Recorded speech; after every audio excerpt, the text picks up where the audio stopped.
My name is Tolinar, and I am an Overlord! I've got a hold of a brand new game here. I haven't played too much of it, mostly just watched other people play, and from what I've seen, I've discovered kids these days suck at video games. I'll show you how it's done, so you just hang in there. I think we have a little bit more plot to get through, and that should be that. Beautiful. First and foremost, you need to pay attention to the information presented to you by the game. Well, help. We're going to go ahead and skip this if we can. Come on, let's get through it. The heroes. Yes. Okay. So, first off, please take note of the green sword symbols. They turn green when you're able to attack. Second, you can pause this game. Keep it in mind. Third, by clicking in the left stick, you can examine all of your items and equipment. Look at this. Very nice. Welcome to the snowy forest. Okay, very interesting. You can tab this around to take a look what's here. Be aware that in order to move to the next zone, you pass across a line. If you cross a line twice, not a node twice, but a line twice, you'll use up a candle. So if I were to take the north path here, I would be able to zigzag all over and catch most of these nodes. The bottom node, however, I would not be able to reach. I would miss a battle. On the other hand, I can burn exactly one candle from the top side where it's nearest the other branch, or the bottom side where it's nearest the other branch, to get to those missing question marks. This is not a battle, this is. So, this is the efficient path. Stop. Let's take a look at what we've got here. Our first foes. When you knock an enemy to 0 stamina, it becomes stunned.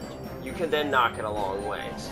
If you knock an enemy past 0 stamina, you'll do minor damage for the last hit, and you won't get anything else. The hot potato spell hits an area, and spells cool down fairly rapidly, so you want to use them fairly often. This is probably going to hit most of them. We'll go ahead and throw the Curse of Frost on this guy. That way we get full effect for the attack that's about to happen. Now, every time you attack, the game pauses.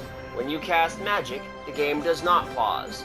To pause or not to pause, that is the question. Keep it in mind at all times. We'll go ahead and switch this around. Now, you down here, apparently he wasn't in range of the fire blast, just my luck. The hero with the sword, this guy, his attacks recover faster than the others. Note where I'm positioning the monk. The monk's basic attacks do really poor damage, but its back attacks do respectable damage. So, whenever possible, you want to perform these back attacks. Stop there. The enemy has 200 hit points, has not been harmed. My character hits for about 125 per blow. If I do this, then I can kill it in one shot. And then switch someone else onto the lane to take care of the next enemy, as well as achieve a back attack on the plant. Not too shabby, right? Most of my spells are on cooldown. Be aware of cooldowns. It takes about 40 seconds. This stage has a timer of 1:20. If I'm not using my spells, I'm wasting them. Let's go.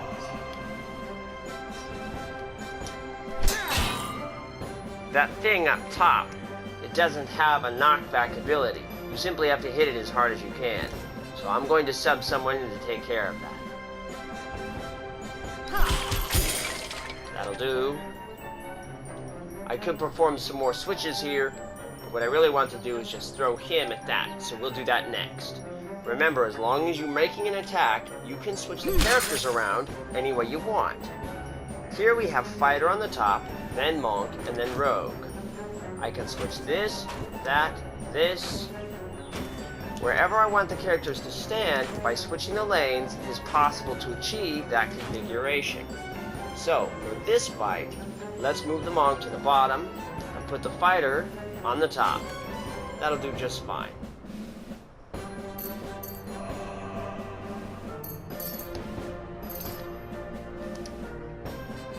Note the pikeman approaching. I'm going to switch you to the bottom lane. It's hard to see how much HP the pikeman has. This blow may not kill the stunned skeleton.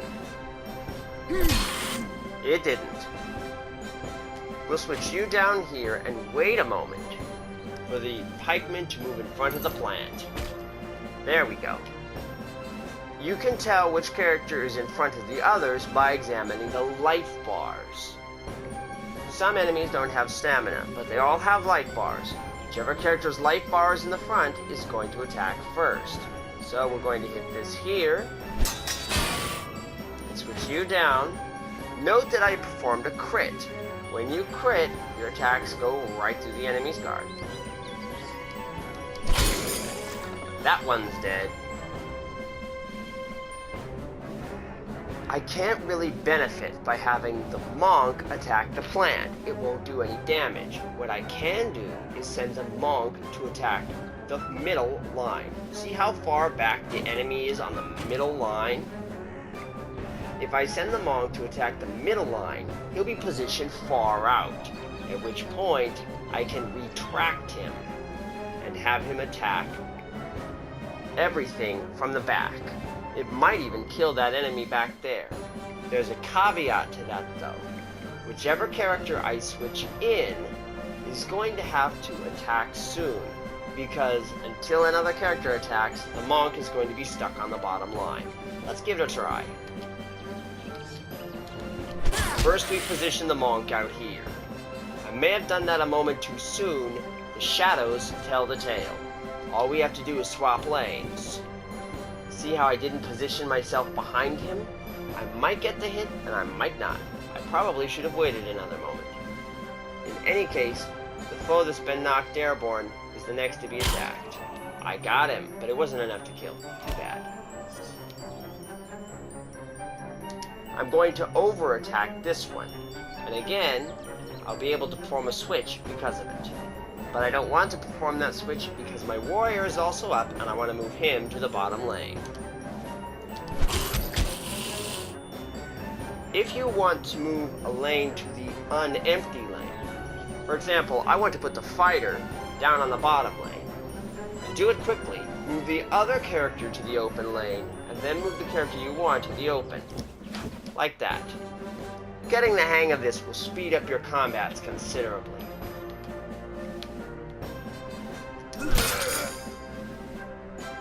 The next fighter to attack would be the monk. Note, the enemy only has 16 HP. How much damage does he deal? 1 to 9. Even with this hit, he can't kill that enemy, so there's no reason for him to be on the lane.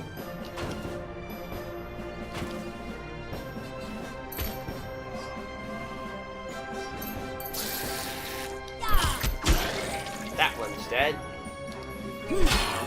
This one's stunned. I hope you're keeping an eye on how much HP all these enemies have. They're all different, and understanding their weakness is the key to having an advantage. In this case, I'm going to perform a stun blow with the monk to knock that far enemy way off screen. Watch what happens.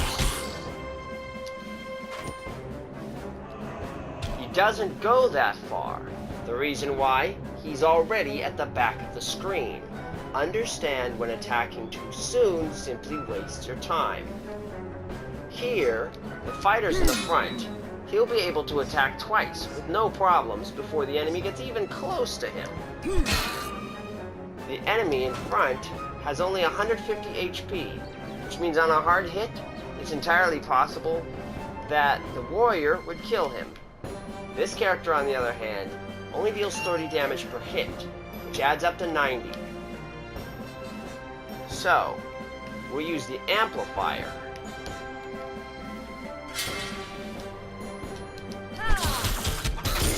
For a guaranteed kill. The next character doesn't have any more stamina pips, so we can go ahead and have the monk knock it around.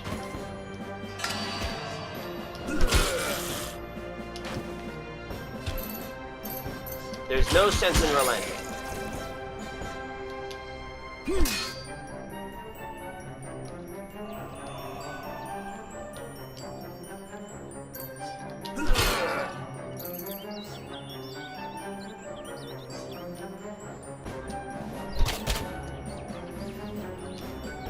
If I were to perform a switch hit here, I'd get something very special. Watch the enemy's stun meter. See how it's half empty? Now it's full again. Performing a switch like this actually enables you to perform back attacks on enemies almost constantly.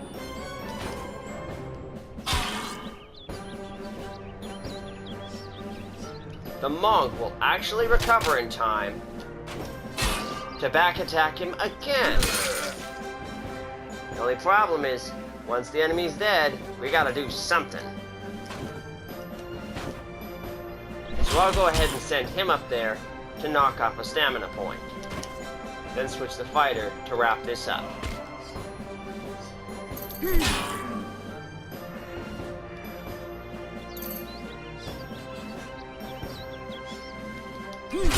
This battle is over.